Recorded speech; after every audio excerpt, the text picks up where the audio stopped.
तो बंगाल के डीजीपी को समन किया गया है। बंगाल के मुख्य सचिव को समन किए जाने की जानकारी गृह मंत्रालय ने समन भेजा है।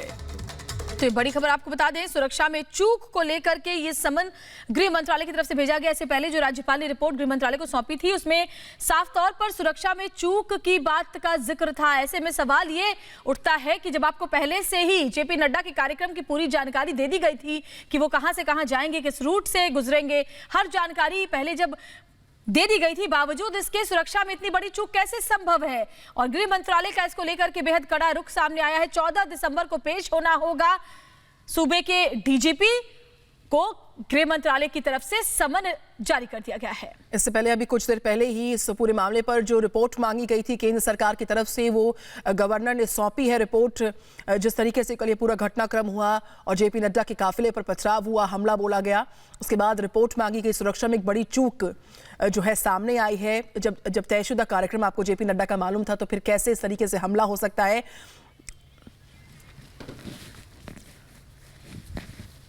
और हमारे एग्जीक्यूटिव एडिटर ऐश्वर्य कपूर लगातार हमारे साथ जुड़े हुए हैं। ऐश्वर्य, जिस तरीके से आप बता रहे हैं कि काफी वक्त में पहली बार ऐसा हुआ है जब किसी राज्य के मुख्य सचिव और डीजीपी को इस तरह से समन किया गया हो, और जाहिर तौर पर जितना गंभीर ये मामला है उस पर इस तरह से सख्त रवैया गृह मंत्रालय का नजर आ रहा है। जी बिल्कुल, और अगर आप देखें तो ये बहुत ज्यादा महत्वपूर्ण है। और जैसा कि मैंने कहा, ये पिछले 20 से 25 वर्षों में पहली बार ऐसा होता दिख रहा है कि किसी भी प्रदेश के चीफ सेक्रेटरी और डीजीपी को साइमल्टेनियसली समन किया गया है। मुझे नहीं याद कि यूपीए 1, यूपीए 2 या फिर एनडीए 1 में भी मतलब कभी ऐसा हुआ हो।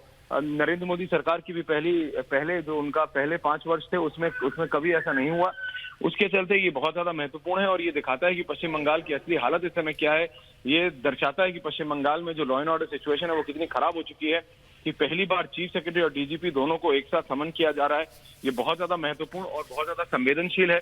14 दिसंबर को, मैं दोबारा रिपीट कर दूं हमारे दर्शकों के लिए, 14 दिसंबर को पश्चिम बंगाल के चीफ सेक्रेटरी और पश्चिम बंगाल के डीजीपी दोनों को एक साथ समन किया गया है दिल्ली में। कल देर शाम उनको कारण बताओ नोटिस भी जारी किया गया था, लेकिन उसका कोई भी उसका जवाब नहीं आया। उसके चलते, क्योंकि एमएचए को डायरेक्टली रिपोर्ट करते हैं आईपीएस ऑफिसर, उनका पेरेंट कार्डर एमएचए के कंट्रोल में होता है, और इसी के चलते एमएचए ने अपनी जो वीटो पावर्स होती हैं उसको यूज करते हुए उसको चालू किया, और दोनों को समन कर लिया है एक साथ 14 दिसंबर को पश्चिम बंगाल के चीफ। बिल्कुल ऐश्वर्य, राज्यपाल की सेंटर को रिपोर्ट सौंपे जाने के बाद से ये सेंटर का एक बेहद कड़ा रवैया है जो सामने आया है। इन दोनों को पेश होना होगा 14 दिसंबर को, लेकिन यहाँ पर चाहे जो प्रशासनिक अमला हो पश्चिम बंगाल का या फिर पुलिस महकमा हो, दोनों सवालों के घेरे में है। जब तयशुदा कार्यक्रम जेपी नड्डा साहब का आपको मालूम था, सूबे की सरकार को मालूम था, तो कैसे इतनी बड़ी कोताही हो सकती है? तो रिपोर्ट में और किन बातों का जिक्र अगर आप साझा कर पाए जो सौंपी गई है सेंटर को आज सुबह राज्यपाल की तरफ से? ऐश्वर्य, तो ऐश्वर्य का हम रुख करेंगे। कुछ और जानकारियां इस बीच सामने आ रही हैं। ममता बनर्जी जो कहा गया है, जो हमारे साथ जुड़े थे अब से कुछ वक्त पहले, दिलीप घोष साहब, उन्होंने साफ तौर पर कहा कि ये शय पर हुआ है सब कुछ, और जिस तरीके से ये पूरा घटनाक्रम रहा है, पथराव हुआ, अब इस पूरे मामले में रिपोर्ट दी गई है। इस बीच कैलाश विजयवर्गीय से खास बातचीत रही रिपब्लिक भारत की। उस बातचीत में किन बातों का जिक्र किया गया उनकी तरफ से, सुनिए जरा। जी कैलाश जी, गृह मंत्रालय ने सख्त निर्देश दिया है, बहुत सख्ती बरती है। पहले तो रिपोर्ट मांगी गई, रिपोर्ट भी अब उनको मिल गई है कि किस तरीके से जेपी नड्डा पर हमला हुआ, सुरक्षा के पुख्ता इंतजाम नहीं किए गए थे। और अब गृह मंत्रालय ने चीफ सेक्रेटरी बंगाल को और डीजीपी को तलब किया है दिल्ली में। किस तरीके से देख?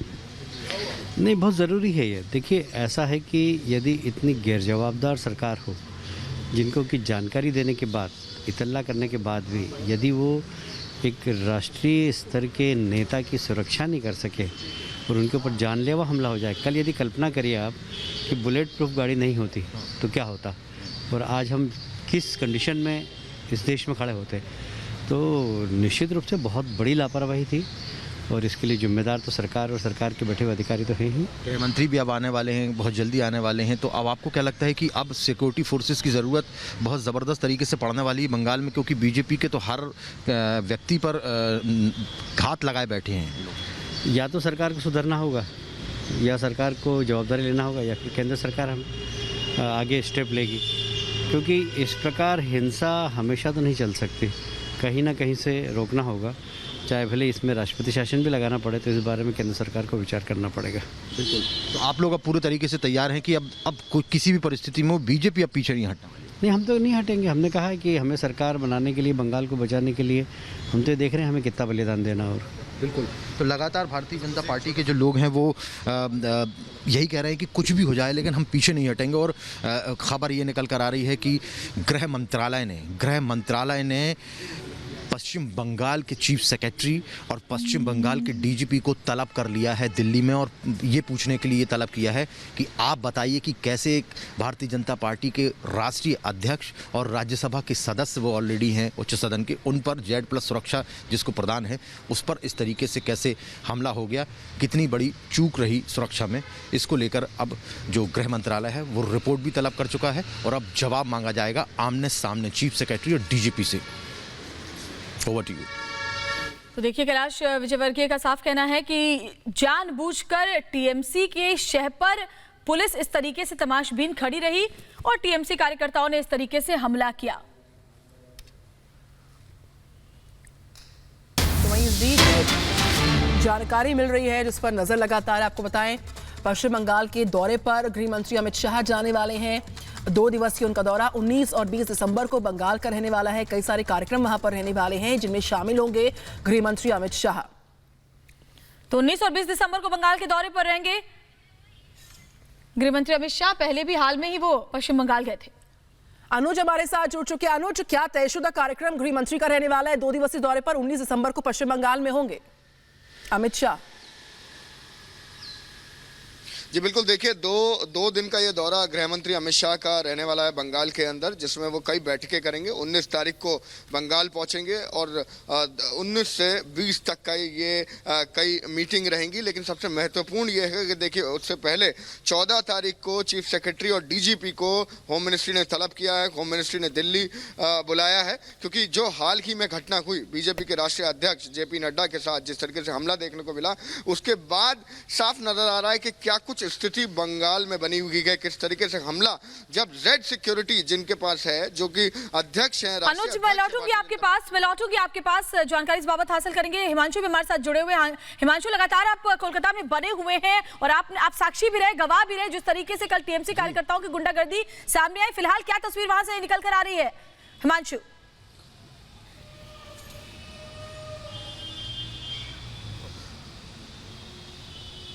देखिए, सीधे तौर पर बात यह है कि पश्चिम बंगाल के चीफ सेक्रेटरी को कल गवर्नर ने बुलाया था, डीजीपी को गवर्नर ने बुलाया था और उसके बाद में सीधे आमने सामने बैठकर ये जानकारी मांगी थी कि आप जानकारी दीजिए कि दुनिया की सबसे बड़ी राजनीतिक पार्टी के राष्ट्रीय अध्यक्ष और मेंबर ऑफ पार्लियामेंट जो सदन के हैं, जो जिनको Z+ सुरक्षा प्राप्त है, उन पर हमला होता है तो कैसे हो गया ये हमला, आखिर सुरक्षा में चूक कहाँ पर हुई और कहाँ पर वो खामी रही है। क्योंकि जिसको केंद्र सरकार द्वारा और सदन का सदस्य होता, संवैधानिक पद पर होता है, और यदि वो किसी भी स्टेट में जाता तो उसको जो सुरक्षा मुहैया कराई जानी चाहिए उसको वो राज्य सरकार कराती है, लेकिन ऐसा नहीं हुआ और इतनी बड़ी घटना घट गई। तो कल गवर्नर ने दोनों को बुलाया था, चीफ सेक्रेटरी और डीजीपी को, और आमने सामने बैठकर बात की थी और उसके बाद में वो वही रिपोर्ट गृह मंत्रालय को सौंपी गई है। और सूत्रों द्वारा जो हमें जानकारी मिली थी कि उस रिपोर्ट में ये पाया गया है कि सिक्योरिटी ब्रीच रहा है, सुरक्षा में चूक रही है। तो अब गृह